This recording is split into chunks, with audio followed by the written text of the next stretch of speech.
सांग मैंने मु सचिन मु आपण 2025 रिक्रुटमेंट नहीं आसी अच्छी जोटा कि 45,000 रिक्रुटमेंट अच्छी जार पोस्ट हो शिशु वाटिका ऑल ओडिशा कैंडिडेट मैंने अप्लाई करेंगे। कैंडिडेट प्रोसेस केमी चलते देखा।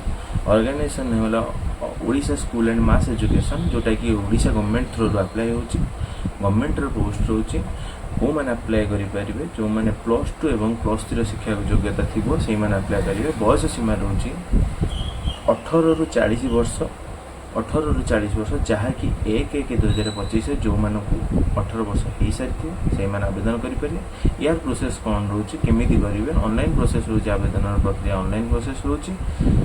यार कौन एग्जाम प्रक्रिया ना जहाँकि आपण मैंने ऑफलाइन ऑनलाइन थ्रू अप्लाई करेंगे। कौन फी सिलेक्शन ना जहाँकि आप बिना मूल्य आवेदन करेंगे। आवेदन प्रक्रिया रोचे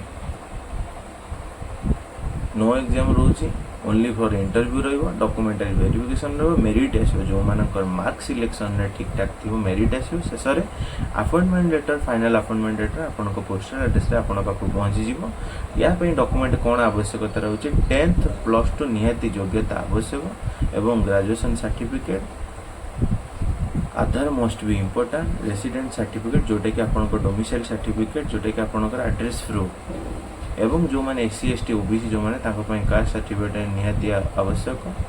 जो मैंने हैंडिकैप्ड भी रोचन से भी फॉर्म आवेदन करेंगे से PWD भी मैंने भी अप्लाई करेंगे। एवं जेहेतु ये गवर्नमेंट पोस्ट रोचे एम्प्लॉयमेंट एक्सचेंज रजिस्ट्रेशन निहाती आवश्यक गोटे पासपोर्ट साइज फोटो एवं गोटे सिग्नेचर एतिक नेले आपण अप्लाई करेंगे जोटा कि आवेदन प्रक्रिया स्टार्ट होगा जाऊँगी। यार शेष समय एजाए अनाउंस करना जोटा कि नोटिफिकेशन रिलीज हो सारी 30 जून 2025 एवं एप्लिकेशन स्टार्ट हो गला। जल्दी कहीं कर डेरी न करके आपण मैंने जातु अप्लाई करने रही। जय जगन्नाथ नमस्कार।